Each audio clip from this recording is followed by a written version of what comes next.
Hello, everyone. This is College Coaching Network with another Ambassador Club Live.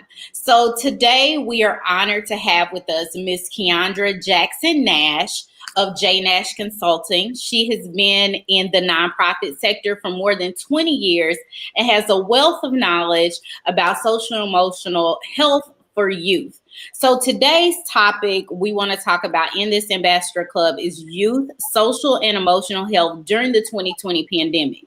There has been some alarming things that Claude and I have heard from the various school counselors that we have been in communication with, and also in news articles and being a parent ourselves. So we want to make sure that this is a hot topic that we're touching on and bring in, of course, an expert to be able to give her working knowledge of things that we can do as parents, as people that work with youth to help our youth during these trying times. So, Claude, can you tell us some of the things that you're hearing from the school counselors? Yeah, Mika and Keandra, thank you so much for coming out. And when you said that she's been in the industry for 20 years, she looks like she's 20. So it's like from the time that she was born, she's been helping people in this area, I'm assuming. So that's awesome. Yeah. But no, but no, I'm talking to school counselors at least anywhere between, I would say, 3 to 7 per day. And the consensus on the national level that I see is, a lot of them have a heart to serve our students. They want to make a difference. They got into this work not because of the glamorous pay, because in their positions they don't make LeBron James money, but they're in it because they get a bigger paycheck by the impact they make in the lives of the young people that they serve, right? And so their hearts right now are heavy. They're seeing that some of their students are in isolation. They have broken their rhythm of their day-to-day activities. They see that some of the students that are typically your AB students are not even turning in homework, which has been crazy. So not even that they're not getting a C or D or what have you, but they're not even doing the work.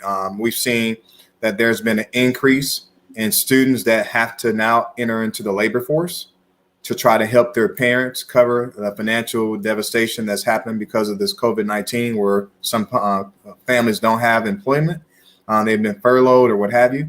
I've seen by talking to the school counselors that some of the students are now at a rate where there's a heavy increase in students that are failing. I believe the statistic that we heard from one of them was there was a 50% increase in the amount of students that are failing. The school counselors I'm talking to tell me that they feel that they don't have any engagement from their students. They have resources, but they don't have the student engagement because there's not a class that students sign up to go to every day to talk to a school counselor. So we want to bring hope because when I'm listening to the hearts of these school counselors, their hearts are heavy. They want to make a difference in the lives of the students, but some of them feel like they don't have enough resources to handle something that they didn't see coming down the pipeline, or they don't necessarily have the bandwidth to be able to impact these students. So I'm grateful for the conversation because we want to be able to highlight some things that can possibly be some solutions. So you've seen a lot in your 20 years in the business. When it comes to those students that are kind of in isolation and they're trying to find ways to cope with not being connected to other people, or they're having some mental issues going on in that area where they're kind of like maybe out of their rhythm, how do you help kids that are in isolation kind of find a place of what they call it, solitude, or a place of peace? Their safe place. Thank you. So mostly when you have a child that one is, you, as most will call it, isolation, or a child who has reverted to just kind of like not the normalcy of what they will normal see from that child. And in that case, it's that meeting the child where they're at, understanding and validating their feelings, understanding, like giving them a voice of saying, yeah, I'm mad, or yeah, I'm pissed off because I'm having to do this, or I can't do this, I can't enjoy my senior year. So validating those feelings, but most importantly, giving them a voice to where they can feel like they're being heard and not overlooked, or just in that situation of you got to get this work in because you're going to fail type situation. But meeting them where they are and understanding where understanding where they are and just being okay with that, and understanding that it's going to be a process, it's going to be a journey, and they may lash out, they may, say some things that they probably don't mean, and understand it's a sense of trauma. So that what they're coming from a sense of trauma. So it's not them, it's their trauma that's nine times out of speaking in their defense mechanism. And so when you say kids, the counselors are saying like, they're not turning in their homework or they're not attending classes, honestly, that's something that they can control. So they can't control everything that's around them, but they can control the thing that impacts them, whether it's just like they're turning in the homework. So it's not them being rebellion, it's just them trying to have some sense of control over something. Right. And they can't have control over just the pandemic, the way that the school is working, the just way of life. Parents may not be working, that type of thing. So it's not rebellion. It's just something that they're taking control over. Yes. Wow. Yeah. We have our moderator that is going to be the moderator going forward of the Ambassador Club. I want to bring her in and get her in on this conversation. Everybody introducing Miss Enum, but also Keandra, you said something that was huge because you talked about the students needing to feel like they have control of something. So as people that care to want to get them engaged, to turn it around, because I understand the psychological part of them feeling like this is something they control, but what they're doing is hurting them in the long run. So what can we do to help them see that control, but be able to take it in the opposite direction to where it's going to help them graduate? So it's one of those situations to where it's kind of like when you have a kid that you're constantly having to redirect. Like don't put your hand in the pot or don't touch that, and you're constantly having to redirect and mimic it. It's going back to that same behavior. It's redirecting their energy to something that they may love and intrigue. So if they were all for graduating, or they have a special program, or they have a special program, or their extracurricular activity, engaging that and then turning that into, well, to be able to consider to do that, this is the steps that you need to do this. And so if they had that long-term journey of going into school or going into trade school, redirecting that energy towards that, and not necessarily coming to it as an angle of, if you don't do this, you're not going to graduate, but realigning them and kind of having them talk about their goals all over. So not you telling them their goals, but having them verbal and saying their goals. And it's just something about when someone says something, when you write out your goals and you say it, it's like you're actually feeding into that. And so they're able to relive that and say, I can do this, and understand that this is only temporary. It's not permanent. So giving them the opportunity to do that. So just kind of redirecting that energy and understanding and meeting them where they at, and understanding that you can't always say you have to do this, or if you don't do this, you're going to have this, like having a negative outcome if they don't do something, because that's only going to make them completely shut down completely. That is so true. That is a very good point. Yeah, go ahead. Yes. I just had a question to piggyback off what Michael was asking. So as a young adult, right, what are some of the daily things? I don't want to say normal, because normal is different now, but what are some of the daily things we, as a young adult, students can do to feel more in control of things? So for example, I know as a toddler, you let them brush their teeth once in a while when they're 2, it gives them a sense of control over something. So what are some of the tips or things that young adults can do to give them that sense of control over something outside of their schoolwork and extracurricular activities, which some of them are not able to participate in right now? Real quick, before you answer that question, because I know you're coming from an expert perspective, I'm just coming from a dad, right? Right. Just keep it simple. The first thing that I always try to tell my children to do is make up your bed. It's just as simple as make up your bed. There's a book that was written. It was called basically Rise and Make Up Your Bed. And it was saying that when you make up your bed, it's like you're starting in your mind the process of I'm checking off something that I've accomplished, right? Mhm. And so even before you make it to the bathroom to brush your teeth, something as simple as having gratitude, right? Just taking a moment to just be grateful for another day, that you were able to see the gift called life.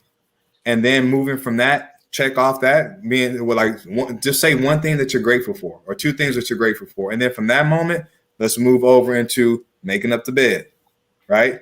Make up the bed, brush your teeth. I mean, it's those things that you can control, right? That gives you that momentum throughout the day. And then you move on to the expert perspective. So I'll digress. No, yes, you're definitely right.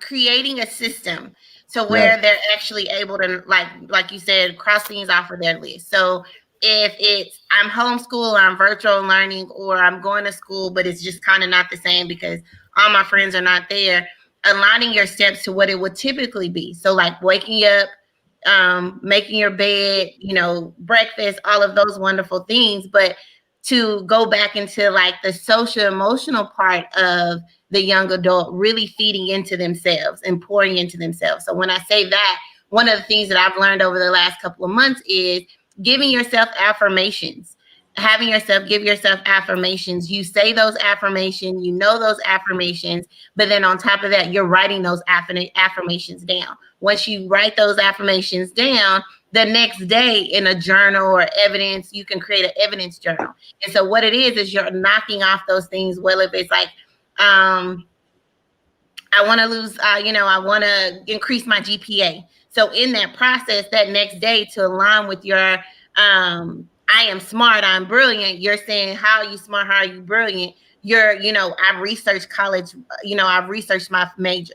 That's evidence that you're pushing towards those goals. So kind of redirecting their mind frame on their goals and their affirmations and what they have in line for themselves and what they initially prior to the pandemic, but then also giving them platforms that you're moving in the right direction when you have that evidence journal, because they're able to see it, visually see it. Like, although I didn't physically, go to a college tour because of the pandemic, I was able to research my major. I was able to research the stats and the graduation rate from that major, that type of thing. So aligning those things in order. So it's still keeping in the mindset of that I'm still moving, but you're not necessarily moving physically, but mentally you're still moving.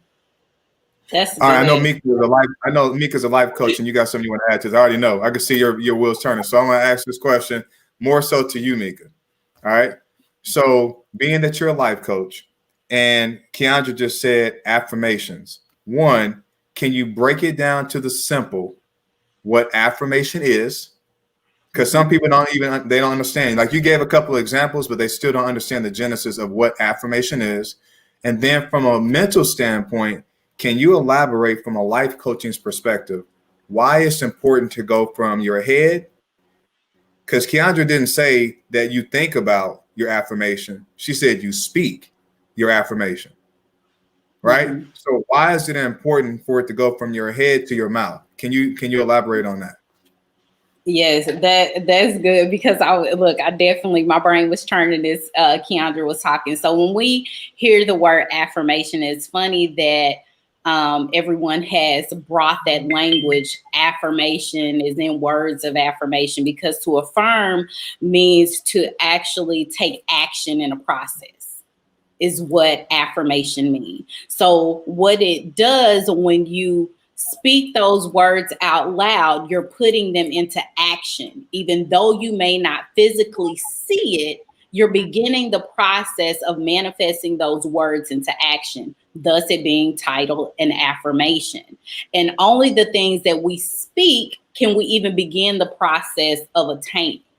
So what I heard Keandra say, and what I think is very, very important for youth right now is, we're rounding up the end of 2020, which 2020 has been crazy for all of the above. Yeah.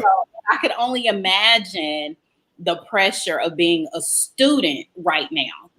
I know just yesterday, we moved to a new neighborhood not too long ago.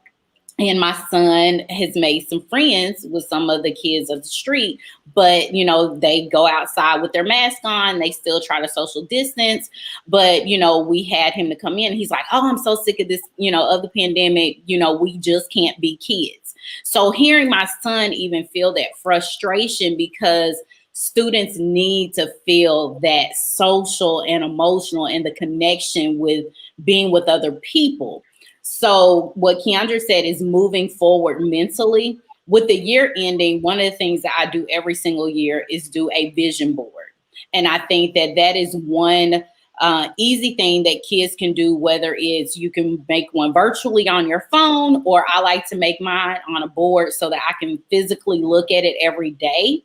But by setting your vision board, affirming those words and putting it out there gives you, like Keandra said, a goal that you can look forward to.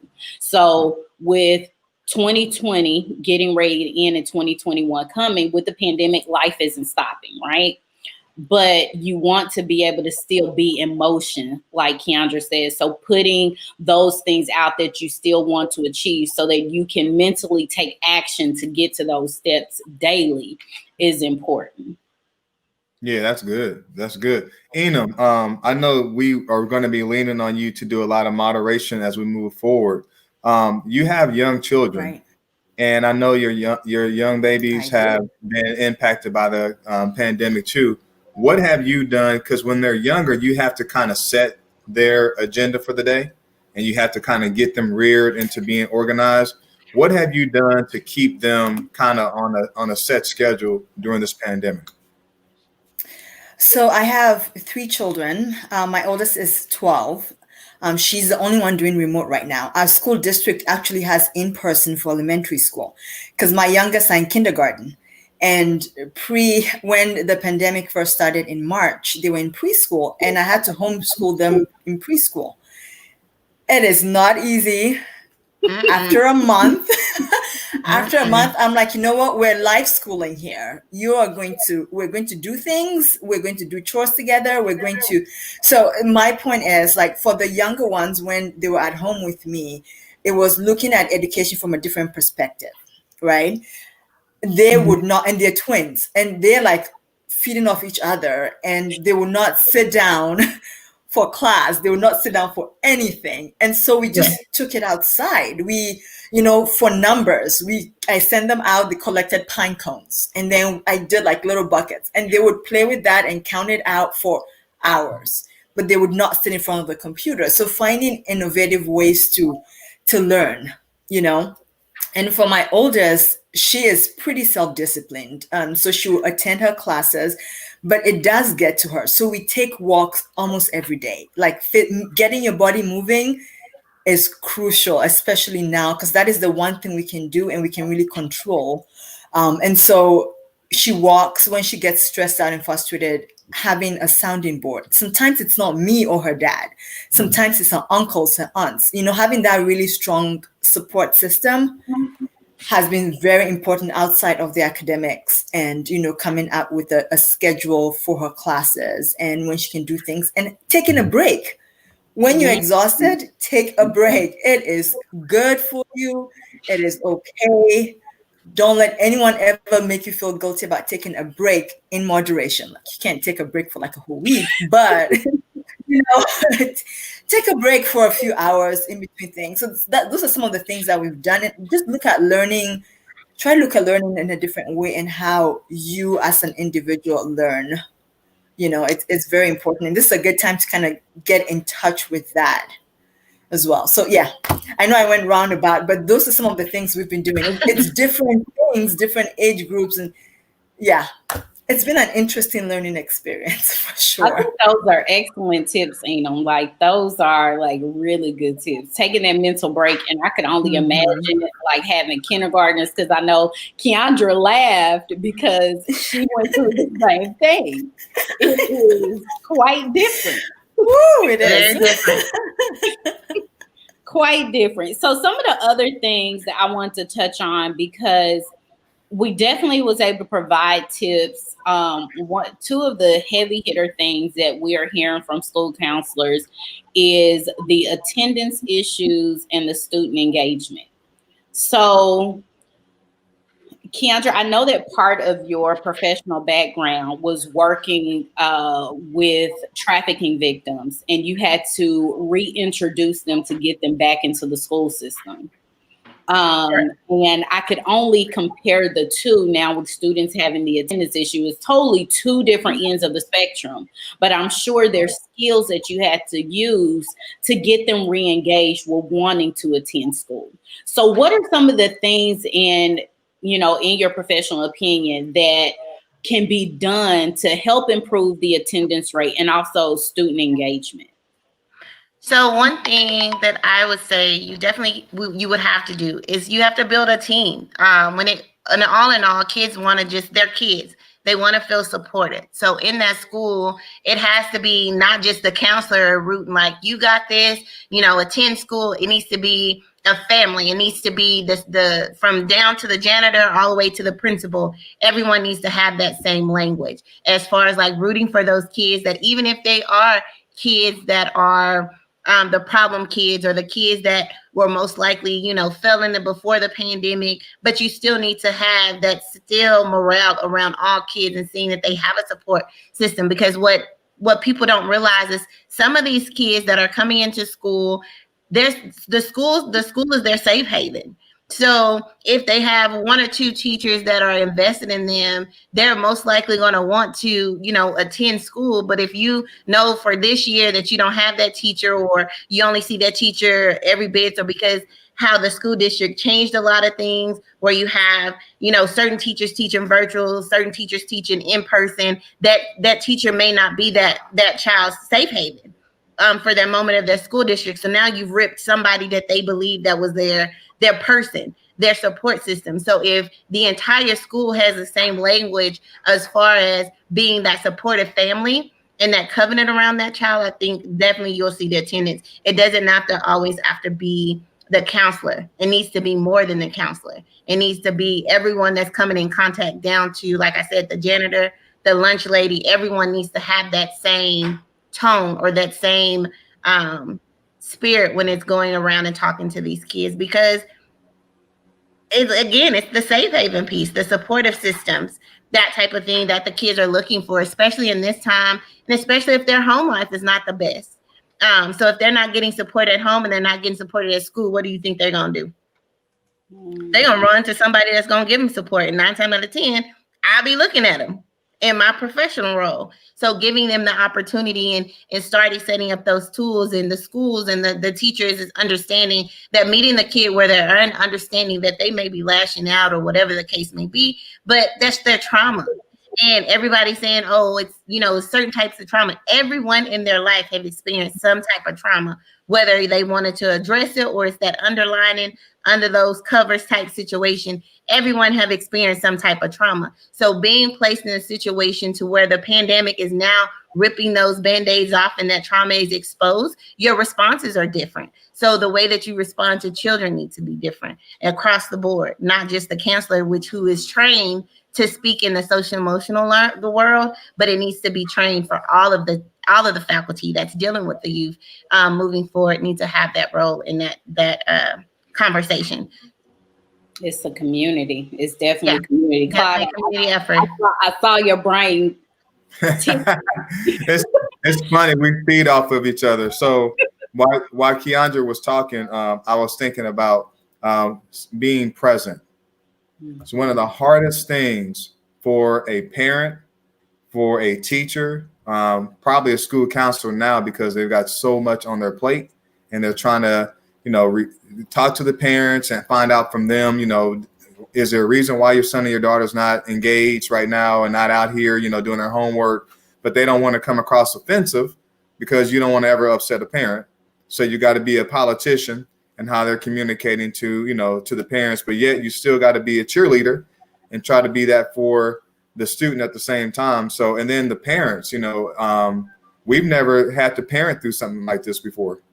Mm-hmm. So this is unique, and it's tough to unplug. Like you got to go from 0 to 60 as a parent. I mean, you're basically trying to do work, and then now here's a problem, and your kids don't care about you responding to that email they want your immediate attention yesterday, right? Yeah. So does anybody out here have anything that you guys do that could be great advice tips, because I probably need them myself, on how you try to stay present? And I'm asking more from a woman's perspective, because women are more nurturing and you're more present to the kids' needs than sometimes the dad, who feels like he's trying to be the breadwinner and he's out here trying to do all these things. And sometimes he doesn't give the nurturing that the kids necessarily need. So how do y'all stay present in a pandemic to give your kids what they need? One thing that comes to mind, and it's something that I had this conversation on yesterday, was just, being, like you said, being present, but also accepting and taking and sitting in that emotion, whether it is, frustration, sitting in that emotion of sad, feeling in that emotion of excitement, but celebrating those moments and understanding and allowing your body and your mind to be in that place. And then you're able to, because if you are upset and frustrated and you're like trying to hide it and not trying to, it comes out in a different way when you're tending to children. It comes out in a different way when you're tending to your professional world, your personal world. So just understanding that you have to take time to just stop, embrace that feeling, and be okay with that feeling. Think that process, whatever your process of getting through some things, whether it's writing, speaking, praying, whatever that process is for you, allowing yourself to do that, then move forward. Because if you suppress it, it comes out in so many different forms, fashion, and sometimes it comes off as, the raw parent, or the parent that is overstressed and trying to juggle, and then your body begins to shut down. So it's a trickling effect. So allowing yourself to sit and embrace whatever feeling that you're feeling at that moment in time. So that way, when you are in the presence of your children, you're able to actually be present and not be wondering or thinking or having that spirit, the weary spirit or the frustration spirit and things in that sense. That's good. That's good. Enam, did you have anything to add to that? Yes, that is very good. And I love that you said sitting in that emotion, because I think that is the hardest thing, because you have this infinite to-do list, right? And so like you're like, I can't be mad right now. I have this and I have that and I have this and that. But it is so important, like you said, to sit in it and to communicate that to your children. To say, okay, I'm frustrated right now. Just give me 5 minutes and I'll be right back. I find that really helps me, and my kids respond to that. Not always, but most of the time they do. And that is very important, because they understand that I get frustrated too. Everything is not perfect. How they're feeling, it's okay. It is perfectly okay. And this is kind of modeling how they can deal with it. But one thing that has really helped us also is setting some boundaries. So my 6-year-olds kind of are challenging with boundaries. Our last call was an example of that. But usually it's like, okay, from this time to this time, it's, mommy has to work or daddy has to work. Okay. So choose 2 or 3 things that you will do while I'm doing this.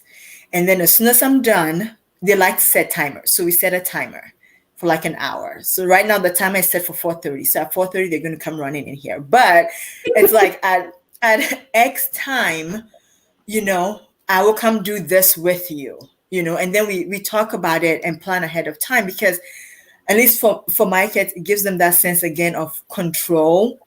Like they can't have it right now, but they have something to do, and they know when that timer goes off, it's game over.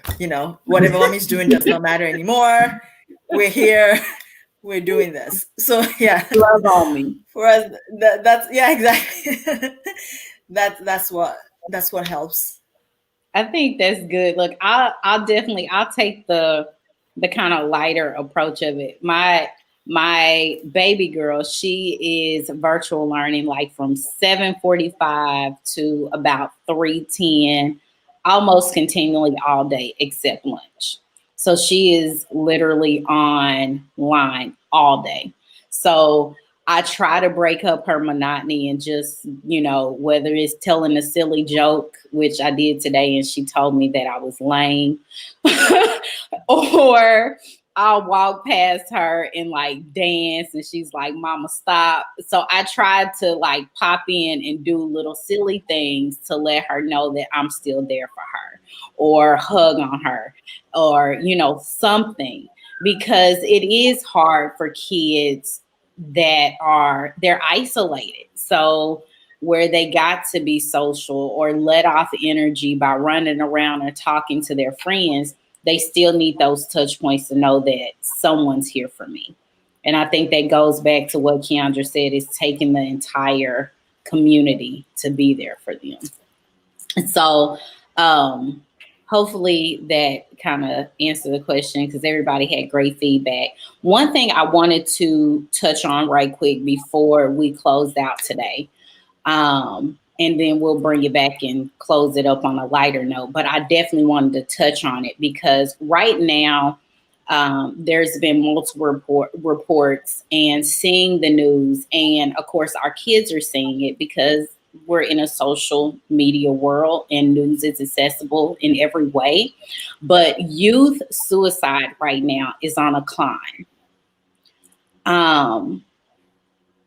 I personally have been through different trainings to do suicide, like signs of recognizing it. But Keandra, I would like for you to share, like, what are those things as a parent, as a lot of kids are being raised by their grandparents.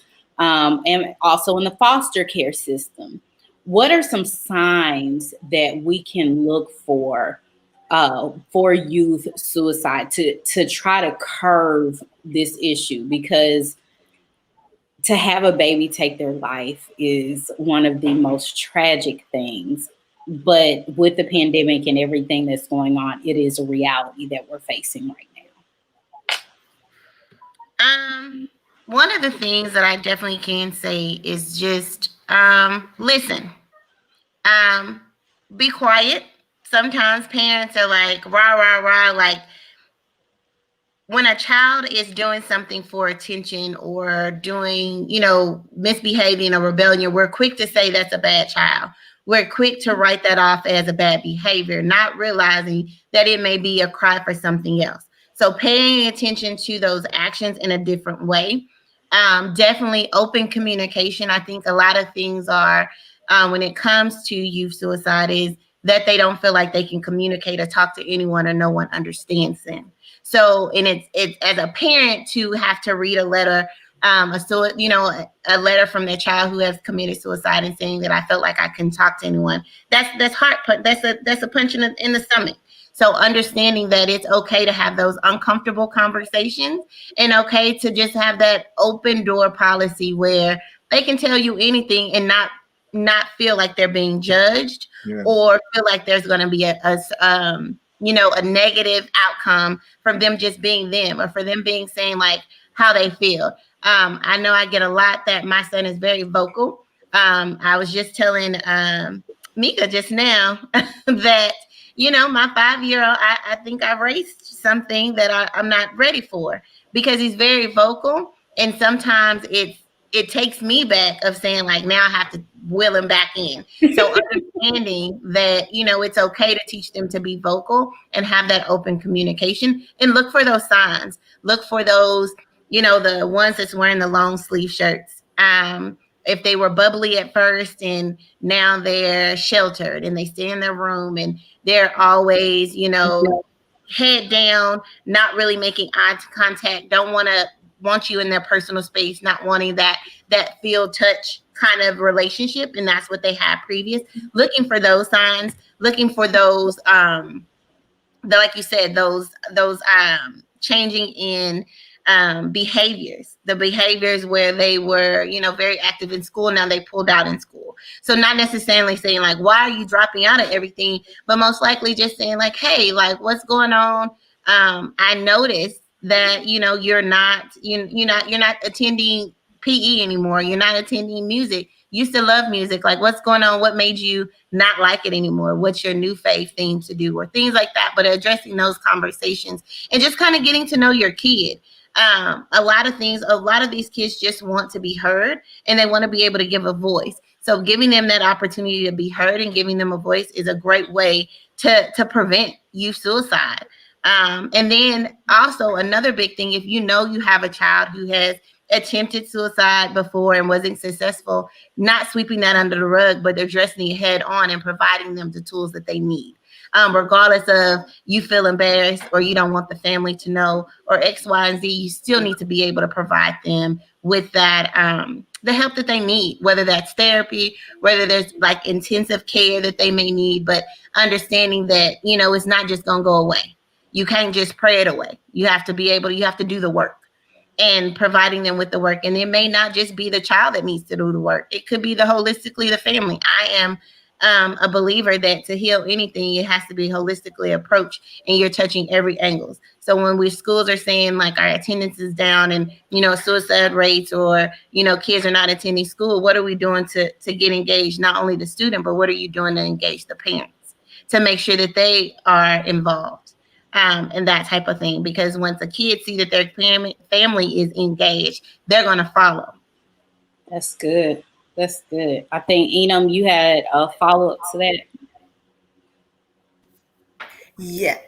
Yes, I do. And you touched a little bit on it, but I wanted to just elaborate a little bit more from a parent or caregiver perspective, right? How or what suggestions, just 2 or 3 things to help kind of start that conversation, right? Because young adults sometimes like, I don't want to talk about it. It's, you know, mom, stop asking, you know, or dad, stop asking. I don't want to talk about it. What are some of your tips to help caregivers kind of start that conversation? And 2, as a young adult, if you're feeling like alone or just kind of not feeling like yourself, what are some resources you can share to kind of help, or where can they go to look for a support system if it's not readily available to them? Or how do they even start that conversation with their families to say, hey, I need a support system? Because you have to kind of take that power sometimes and go out and get that support. I definitely, regardless of wherever you are, and then if we're approaching and talking to the schools, definitely reaching out to the counselors. They have the relatively resources that's available in that area. So for instance, some are in Kansas, some are in Texas, going to your Pacific counselor, they have resources on hand to help. And they also have the capability of making those phone calls together with that family or with that student. And sometimes it takes of saying, you don't have to do this alone, I'll do it with you. And providing that platform of we'll dial the number together, but it's going to be some questions that you're going to have to ask. And just keeping that communication open and letting the parents know what it looks like from beginning to end. Also letting that student know what it looks like from beginning to end. Because when you're looking at a kid that is, experiencing some type of trauma, or they even having those thoughts, they don't have that beginning to end. They're just going. And they're fueling off of emotions. So allowing them to walk through the process and knowing that they have a supportive and consistent person that's going to be there. So having that person that's not just going to help give you the resources, but that person that's going to be there to walk you through that process until you're comfortable enough to transition to wherever you're needing to. Now, going to the parents, when you start having those conversations with your kids, it's an uncomfortable situation. And you may say some things that you may feel that's dumb, but in their head, it's not dumb. It's something like it's what they've been asking for and what they've been wanting to have that conversation with it. And that's just simply asking a simple question of, how's your day? How are you feeling? Me and my 5-year-old have that conversation all the time. As soon as he gets in the car, I said, how was your day? How are you feeling? And so he's able to tell me in voice that, today wasn't a good day. And then that leads into, well, why wasn't it a good day? And so we talk through those steps in that process, and it's giving them an opportunity to take ownership of why they felt the way that they felt. But then on top of that, what can I do to help you to make you, what have you tried to make your, to have a better day? Or what can I do to assist you to make you, to kind of adjust and things in that sense. So just my biggest thing in any tip is possible is just communication. And it's okay to have those uncomfortable conversations. It's okay to feel uncomfortable, because as a parent, you don't get a how-to book. And so some things you may say that might not be appropriate, or you may not feel like it's the right way to say it. But I think from a child, they'll take it as, if you're just as transparent as them and saying, hey, I don't know either, but let's learn together. If this is how you're feeling, I don't have the resources, but let's look together. Let's research together. And so it's still putting it back in their hand that you're still there and present in the moment, and you're not pushing it under the rug, but you're actually in the moment and you're there to help them solve this issue or provide them with a resource. So that helped. I felt like I went on a tangent. No, you did not. That was perfect. That was perfect. Thank you. Hey, before you bring it to a close, Mika, there's a couple of things that both Enum and Keandra said that I want to bring, and I'll say you said it as well. So the things that I want to point out is family meetings are still important. Your kids are going to kick you they're going to tooth and nail. They do not want you to have a family meeting, because I deal with it all the time. Every time I say we're going to have a family meeting, everybody in the house is like, oh, even my wife. she doesn't say it, but non-verbally she says it, right? But once we start the meeting, everybody feels a lot more refreshed because everybody got a chance to hear everyone else's perspective. So that's important to do. You said another thing when you said being transparent. Children will mimic behavior that they see. Mm-hmm. So instead of asking your children how their day was, maybe you should take the lead and be transparent and tell them about the struggles that you had in your day. Mm-hmm. And if you take the lead and you show your vulnerability that, I was frustrated because then now you've opened up, and organically they may just automatically tell you about their day, because once you share with them, they're going to sometime want to share back with you. Right. But when you ask them, it's just like somebody shopping in a store. How many of us have been in a store, and we get ready to shop, and when someone comes over and says, is there anything I can help you with? No, I'm just what? I'm fine. I'm just And so their automatic response to parents is, I'm good. Everything's okay. That's there. I'm just looking. So that transparency would be key. One of the problems that I have noticed, because my oldest daughter has brought this to my attention a lot, do not compare your children.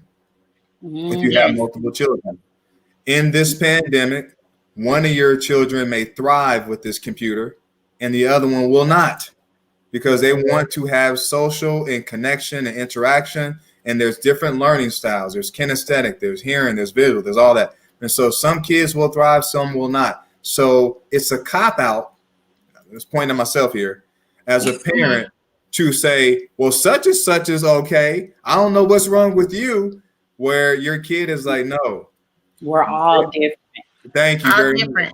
And I need you as a parent to stop trying to compare me to this other child that's in the house, my sibling, and I need you to be able to listen and be present and help me navigate through this. Yes. Right?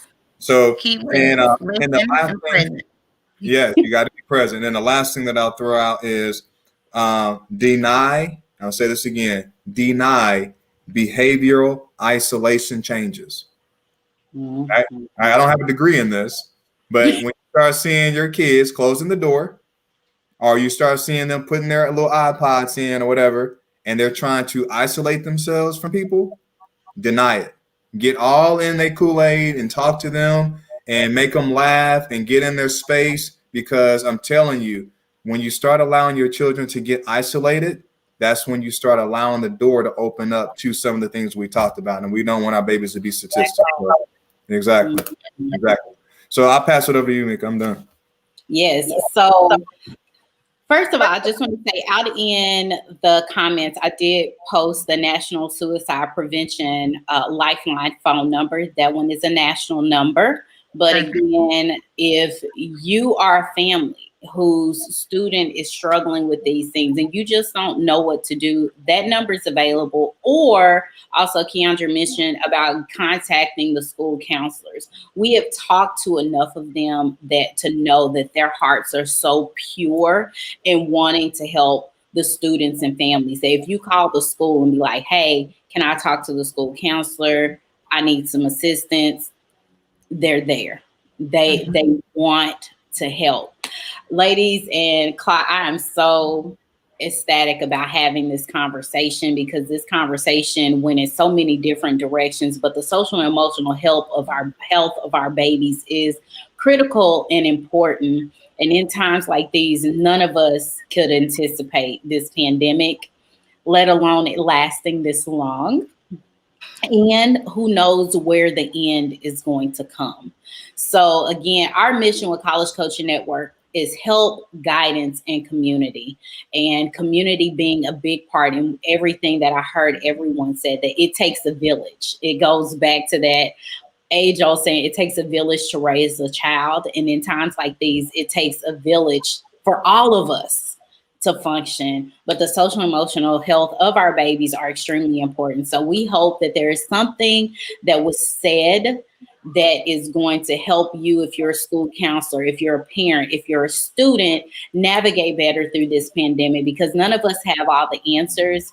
But again, we want to provide the support and resources to make a difference. So thank you again for providing your expertise, Ms. Enum, Clyde, and everyone that is tuning in today. Thank you, and enjoy the rest of your day. Thank you, Keandra. Appreciate you. Yeah. You're welcome. Thank you.